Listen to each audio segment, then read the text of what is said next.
Thank you very much for staying on, and welcome back to the program. The Association of Ghana Industries, AGI, has indicated it is in talks with the China National Building Material Company over interest to be paid on a $2 billion facility.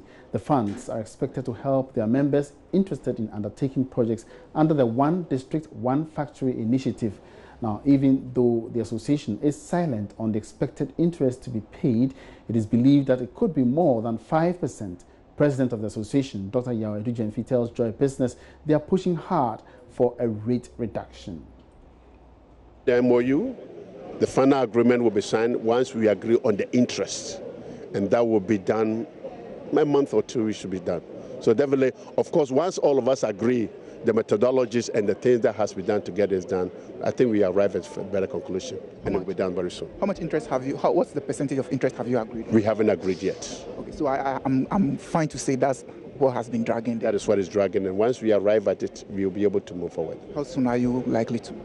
It's between us. We are talking. When is the next meeting with them? The next meeting with them, next week we are meeting with them. They have representatives in Ghana. The office in the I1D1F office. So we are in constant collaboration with them, and we will arrive at something. So the interest will be one of the major issues to be. Exactly, and it will be done, because if you are going to pay a higher interest, what is a bother?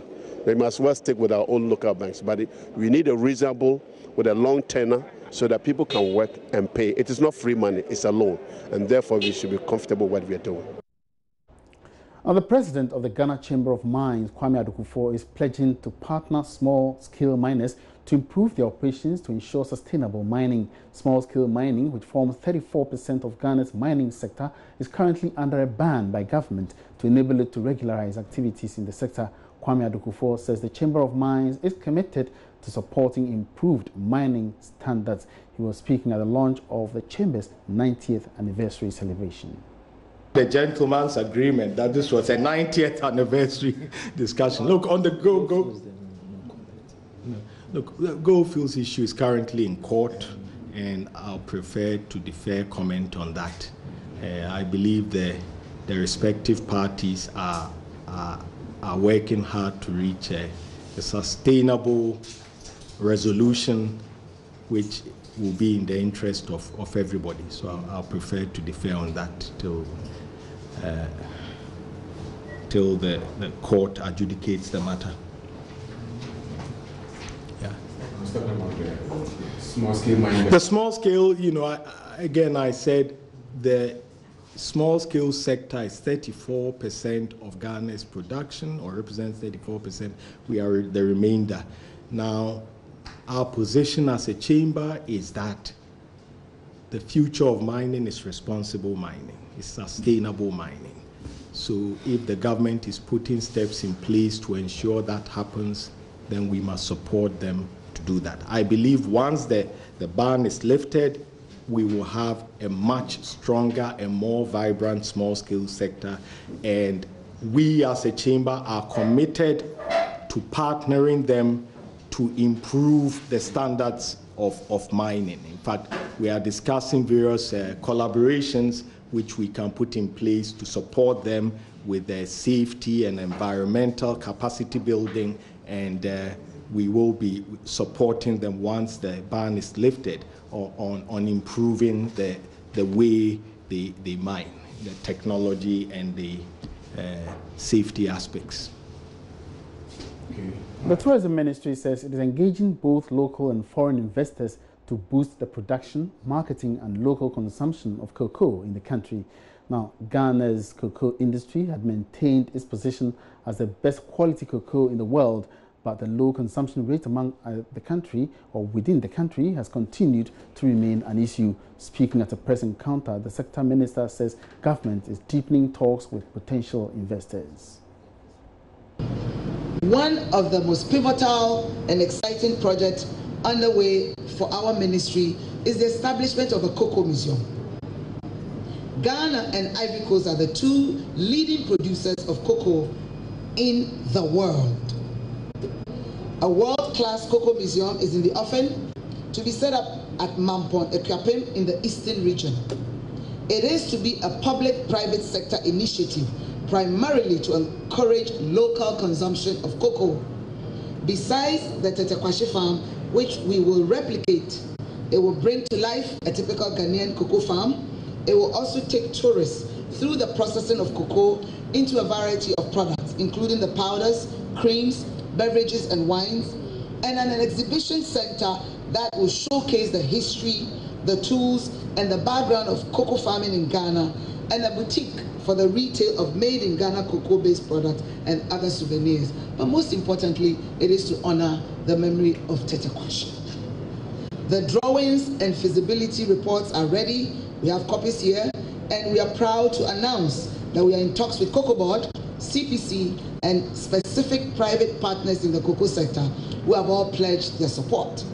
We will use this forum, this platform, to appeal to other cocoa producing, marketing, and processing companies in Ghana to come on board with top-up investments. And I need to add here that GTA has been tasked to ensure that we commission the sword cutting ceremony on National Chocolate Day. Tourist Attractions Project. Using the Kintampo Memorandum of Understanding as a case study, the ministry has identified 33 sites across the country for some form of partnerships and upgrade and management of the tourist sites. To do this effectively, a legislative instrument on attraction has been approved by Cabinet on the 25th of January. Let's now turn attention to some financial issues. And financial analyst Charles Mensah says the Bank of Ghana's caution against usage of cryptocurrencies until they become legal tender will not lead to a fall in the usage. The Bank of Ghana has cautioned against the use of digital currencies as the regulator works to establish appropriate guidelines first. But Charles Mensah says though regulation is good, it is unlikely to impact transactions with cryptocurrency. As the use of the digital currency fast catches up globally, the Bank of Ghana has indicated it is looking at putting appropriate regulatory framework in place before it could be made a legal tender. Financial analyst Charles Mensah says the move to regulate is a good one. Is anything that is not regulated, I'm sorry, would crash. And this is where we have to avert our mind to. It's not regulated. So if I mistakenly extend 3-4 bitcoins to you through the internet or via the digital currency, paying for a transaction, and I notice that I shouldn't have, or I made a mistake, there's no way I can get the money back because it is not reversible. And this is where it is serious. So if it's regulated and people have come in and said, okay, this is how we are going to regulate it, this is the limit that we are going to put on, then we are playing the game. However, he added that the use of the currency is not likely to be affected once there is a high demand. As long as one of the advantages of the Bitcoin is that identity is hidden. So anybody who does transactions now, he doesn't want his identity to be found, would use the Bitcoin. Or anybody who does things that they really don't want people to poke their noses into it, they will go to Bitcoin. So as long as those demands are there, it means that people will demand the Bitcoin currency. As the Bitcoin, for instance, gains much attention and being used across the world, governments will seek ways to control a medium of exchange that operates beyond their reach. Still in the financial sector, the number of persons using biometric smart cards witnessed significant increase over the past 1 year. This according to data released by the Ghana Interbank Payment and Settlement System GIPS. The following business desk reports us more on the drivers of this growth. The report showed that the number of persons using the card shot up by 26% from 2016 to reach 2.3 million in 2017, whilst total value of transactions on the EaseWish card hit 3.4 billion cedis last year, up by 45%. According to managers of the platform, the growth in the number value can be attributed to the use of the card by government as medium of payment for some projects, salaries for some public servants, as well as some holders receiving their remittances on it, with total value going up by almost 400% to reach 62 million cedis. The report also reveals some significant increased volume and value of most services that the Ghana Interbank Payment and Settlement System is managing, like clearinghouse for checks, the platform for ATM clearance, and Gibbs Instant Pay.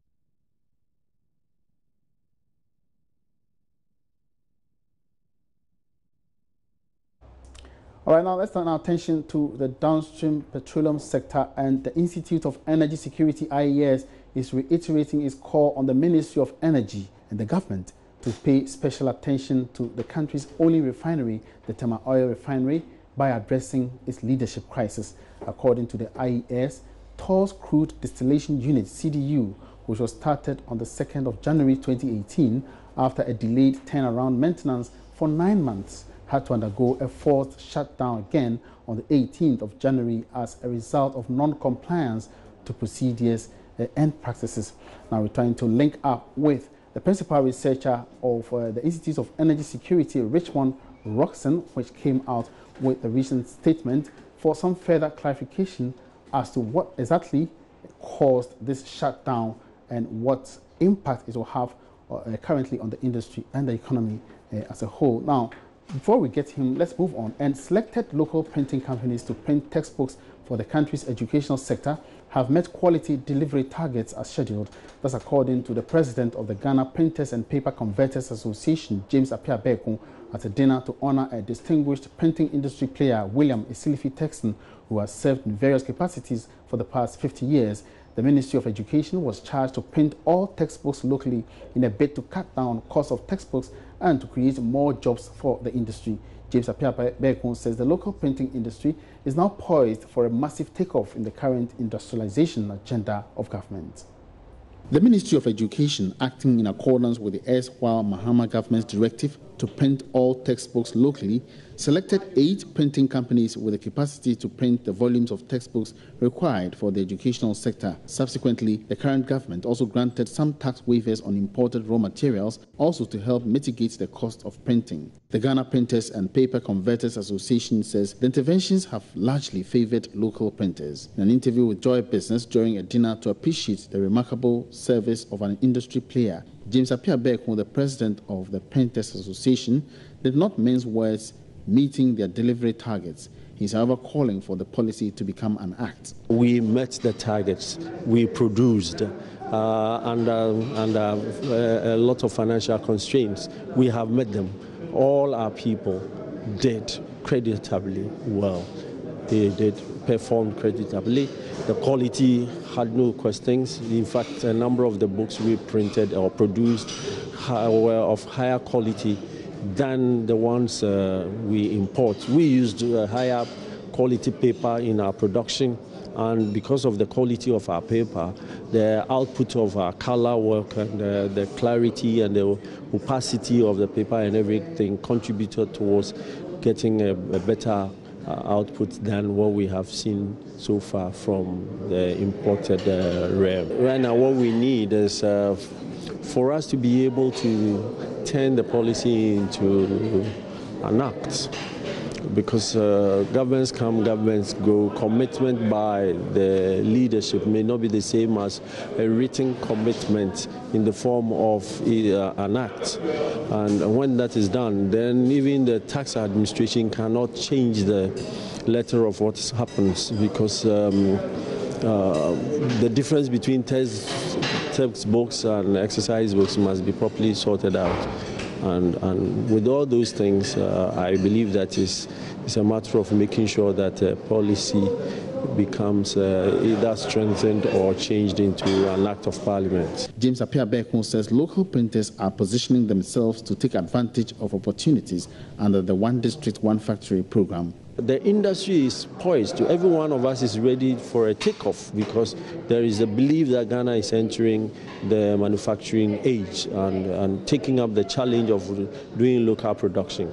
So the print industry should equally be up and doing about getting packaging material produced in this country. The renowned industry player who was being celebrated, William Islifi Texan, advocated a policy to favor small and medium-scale enterprises to be able to get a fair share of printing jobs and not be overwhelmed by bigger firms. Most of our printers, those in the medium and small scale, and they cannot meet the challenges of the procurement requirement act. So we pray that the government should come out with fashion out a policy, a procurement system which will be favorable to the small and medium scale industries. They shouldn't be given the same challenge that the big ones are going to face. Or a certain percentage of the job should be reserved for maybe the small and medium scale, so that they can quote based on their strength, to get their job. Local printers are also urging government to reintroduce investment allowances for players in the sector, as well as granting employment tax reliefs to make the industry more attractive. Let's go back to our earlier story, where the Institute of Energy Security, IES, is reiterating its call on the Ministry of Energy and the government to pay special attention to the country's only refinery, TOR, by addressing leadership crisis there. According to the IES, TOR's crude distillation unit, which was started on the 2nd of January 2018 after a delayed turnaround maintenance for 9 months, had to undergo a forced shutdown again on the 18th of January. We've been joined via Skype by the principal researcher of the IES, Richmond Roxon, to give us some more clarification. Now, Richmond, how are you doing, and what exactly happened on the 18th of January? Good afternoon to you, and good afternoon to your cherished viewers. On the 18th of January, after the CDU had been started on the 2nd of January, the refinery had to force shut down because of certain challenges that the refinery had met. When you look at a crude distillation unit, there's a process that the refinery goes through. When crude is injected or is put into the system, it should be able to get to the temperature that you can, at the end of the day, refine the crude. And the temperature is around between 200 degrees Celsius and 345 degrees Celsius. When that happens, then that means that is the right procedure. Unfortunately for us as a country, the temperature that the crude was supposed to get, we couldn't even make it. At the end of the day, it took almost a week before that process went through. What happened was that when you have that process, when the refining process is ongoing, at the end you are supposed to get the products that you get. You get LPG, you get naphtha, gasoline, and so on. The license of oils or the license of products is always at the top. All right, Richmond. Yes. Now, to me, it seems a normal operational, problem. Why are you linking this to the leadership crisis at all? It is not a regular operation problem. If you remember, a year ago around this time, the refinery broke down. From our investigations, it was an operational error. Up to date, the government hasn't been able to boldly put out the report. That's the management of Tema Oil Refinery. They haven't put out the report of what happened and how come the furnace broke down. We had to spend $3.5 million to replace that furnace alone in 2017. Come to 2018, the same issues have happened. And from our checks, these are lapses that we're supposed to have known. For example, you're supposed to, when you're going to have turnaround maintenance, you're supposed to have a pre-turnaround report, which will give you a clear indication of what you are going to do.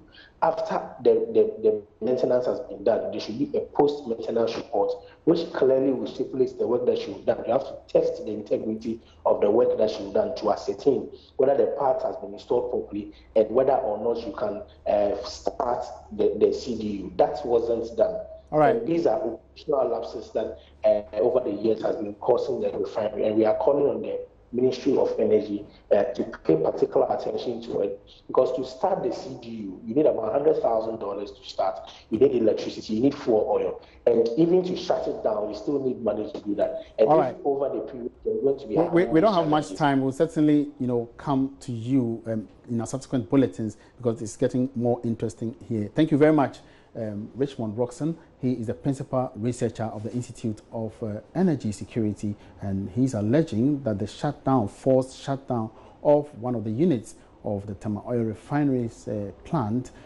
has caused, or is caused by some kind of a leadership crisis which remain unsolved, and is calling on government to rectify this problem. And on that note, to wrap up this edition of The Market, please, many thanks for watching. My name is Emmanuel Okwachi.